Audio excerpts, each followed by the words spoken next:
Hi everyone, thanks for tuning in to the JB Arts YouTube channel.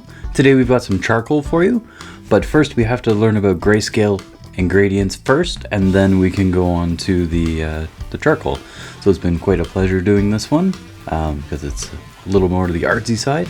So right here we've got our value scale, which shows a differentiation between each different value, where a gradient is where it fades more equally.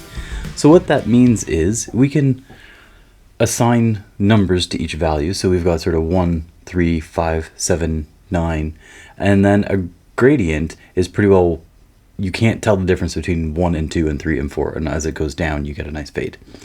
So our project today could look really nice as like a sunset, but as soon as you turn it grayscale, it's maybe not as impressive.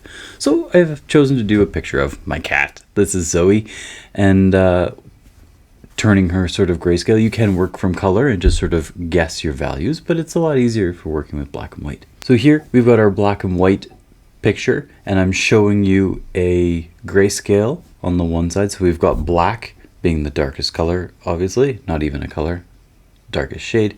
And then here on the picture, I'm marking out sort of the darkest areas. And you'll see soon enough that the black that we think is black on here is actually not very black at all. It's more like that second darkest area. And then here, picking out spots that are sort of medium grays. If we can sort of separate our grayscale even into just 3 different values and worry about smudging and blending to sort of get the other ones in between, grayscale pictures like this can be pretty easy. So what I've done here is sort of extracted all of the dark and medium, and this is what it looks like on a black background, so you can just depict the areas. Next we've got our medium grays, and then it'll go to dark grays, which is sort of the black. That's it. That's all the real black that there is in the picture. And on a black background, you can see that it's not all that black. Those highlighted areas are actually the blackest black on that picture, and it's still not very black, if you will. All right. All of these videos are sort of sped up. Collectively, it was about 3 hours to do the 3 pictures. This one overall only took about 20 minutes. The last one of the seagull really took the extra time. Talking about charcoal, so we can have 2 different types of charcoal. We have willow and vine. Willow is the better version of it. The vine is a little bit cheaper. And how they make charcoal is actually they put it in an oven, and they extract out the oxygen and then bring it up to a really high temperature, or they keep the oxygen extremely low, and that sort of doesn't crumble your burnt pieces of wood into dust. Extracting the oxygen leaves it in sort of a stick form, and then it can transfer onto other things. Charcoal is actually the oldest art material we know of. Cave people using charcoal and blood to sort of draw on caves to say, hey, this is how we can hunt better and such. And yeah, so charcoal sort of is earlier than language, which is pretty cool. In our picture, we're sort of going with the technique of putting in sort of a light version, smudging it in with our fingers, getting the charcoal right into the texture of the paper. The kind of paper that you'd want to do these activities is either something that is textured or has what's called tooth, that holds on to the dusty material. For example, computer paper is absolutely terrible charcoal paper. Keep that in mind, folks.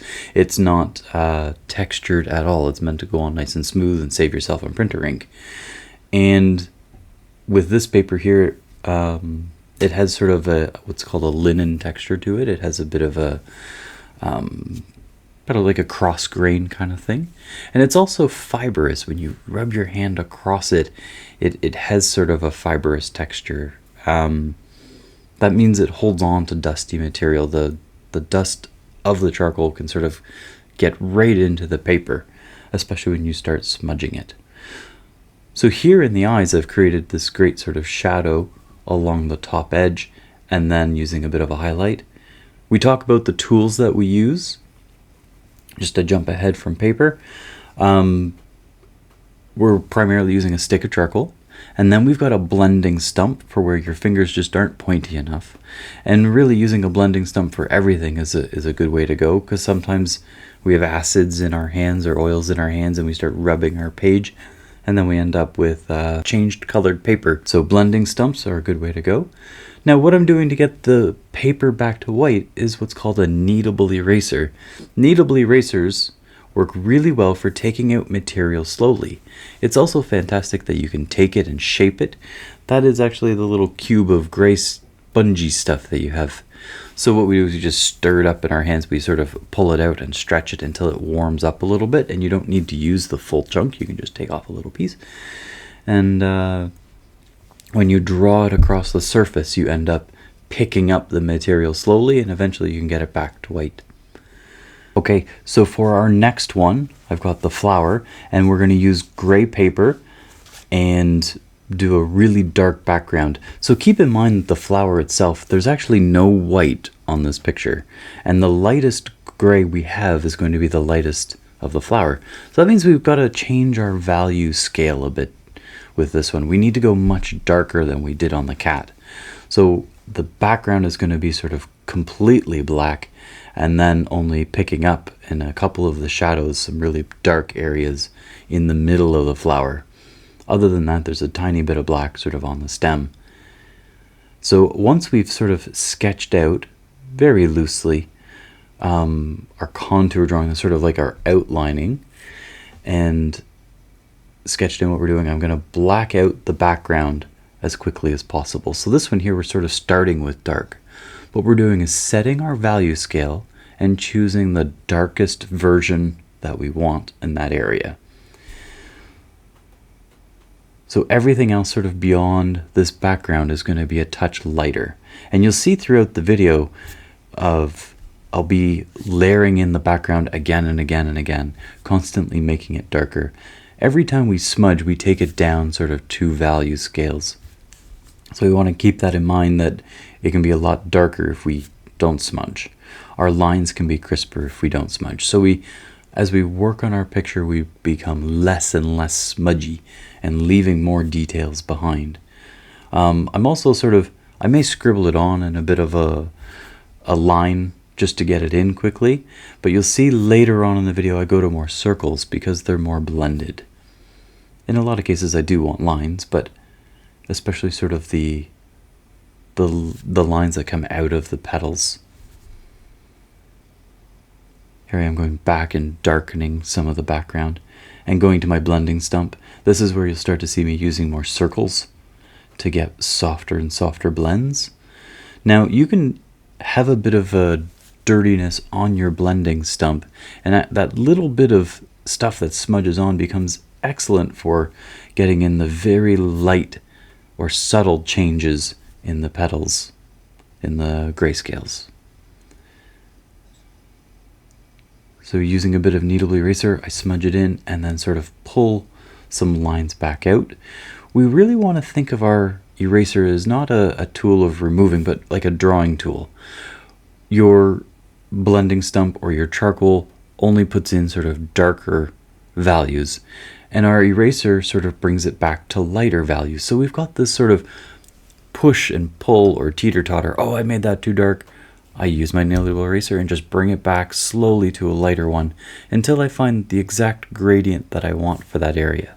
So remember, gradients are shifts of value, where a grayscale is noticeable changes from one value to another. And those 2 changes actually are what creates lines. That's why you can see it in the petal. We've got one petal that looks like it's above another one, is because it's casting a shadow, then creates a line, and then the gradient of the petal is what gives the petal their shape. All right, I hope that makes sense.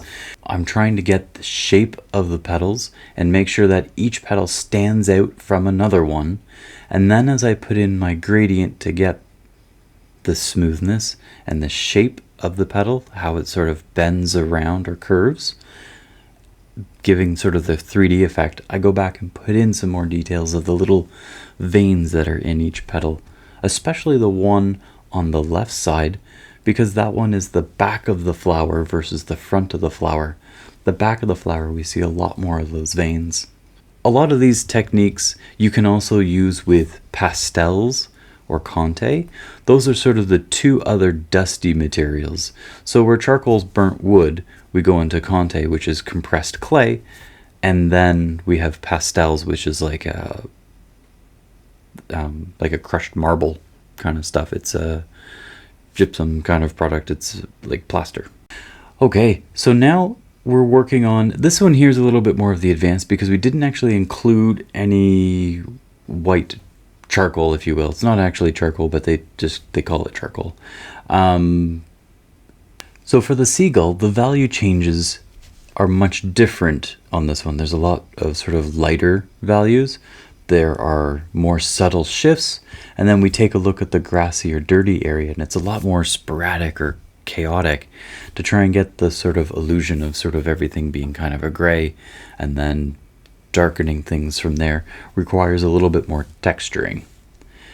So I do have sort of a white pencil here. This is described as a white charcoal, and yeah, pretty sure it's like a hard pastel. So we start smudging it in. I'm building up on my white slowly. This paper has a lot of texture to it.